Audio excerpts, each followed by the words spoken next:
Hello বন্ধুরা, আমি আরিফুল তোমাদের সকলের এই চ্যানেলে কিছু আমি কম্পিউটার ক্লাসের টিচার, অর্থাৎ আমি কম্পিউটার সায়েন্স এবং কম্পিউটার অ্যাপ্লিকেশন পড়াই। তো আজকে আমি মূলত ভিডিওটা বানালাম অনেক উচ্চ মাধ্যমিক ছাত্রছাত্রী আছে যারা কম্পিউটার সায়েন্স বা কম্পিউটার সায়েন্স ইঞ্জিনিয়ারিং নিয়ে পড়াশোনা করতে ইচ্ছুক তাদের জন্য কয়েকটি কথা বিশেষ করে আমি জানিয়ে রাখি, বা এটা কিন্তু মাধ্যমিক পরীক্ষার্থীদের জন্য কাজে লাগতে পারে। কারণ মাধ্যমিকের পরে কোন সাবজেক্ট নিয়ে পড়লে কম্পিউটার সায়েন্স ইঞ্জিনিয়ারিং বা কম্পিউটার সায়েন্সের উপর জোর দেওয়া যাবে সেটা আমরা আজকে তুলে ধরবো আমাদের প্রতিবেদনে। কম্পিউটার সায়েন্স ইঞ্জিনিয়ারিং এখন কিন্তু জনপ্রিয় এবং চাহিদা সম্পন্ন ক্লিয়ার আছে। অনেক ছাত্রছাত্রী অভিভাবকরা জানেন না যে কিভাবে সফটওয়্যার ইঞ্জিনিয়ার হওয়া যায় এবং কেন বিষয়গুলো পড়তে হবে। তো আমরা সফটওয়্যার ইঞ্জিনিয়ারিং হওয়ার পদ্ধতি, খরচ, সরকারি ও বেসরকারি কলেজের তথ্য এবং স্কলারশিপ নিয়ে আলোচনা করবো আজকে। সফটওয়্যার ইঞ্জিনিয়ারিংটা কি সেটা সম্পর্কে আমরা জানি।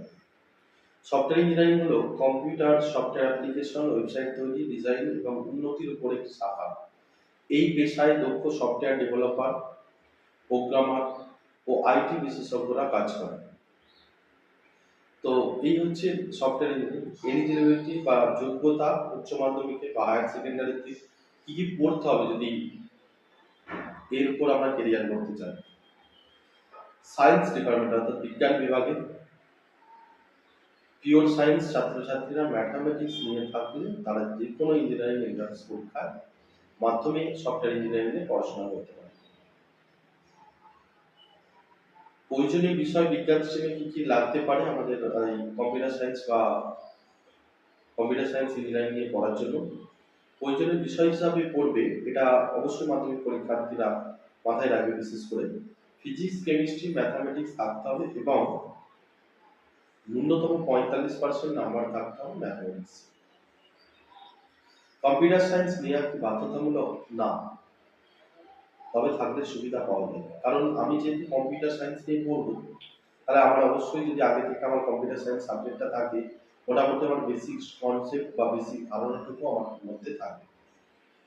বায়োলজি পড়লেও কি সম্ভব? হ্যাঁ, যদি ম্যাথামেটিক্স কোর সাবজেক্ট অপশনাল নেওয়া থাকে। বায়োলজি থাক বা না থাক তাতে কোনো অসুবিধা নেই, কিন্তু ম্যাথামেটিক্স থাকতে হবে। আর একবার বলে দিই, কম্পিউটার সায়েন্স নেওয়াটা বাধ্যতামূলক নয়, কিন্তু যদি কম্পিউটার সায়েন্স কেউ নেয় তাহলে আমি যদি বলি বেস্ট অপশন কি হবে কম্পিউটার সায়েন্স বা কম্পিউটার সায়েন্স ইঞ্জিনিয়ারিং করার জন্য। কম্পিউটার সায়েন্স বা কম্পিউটার সায়েন্স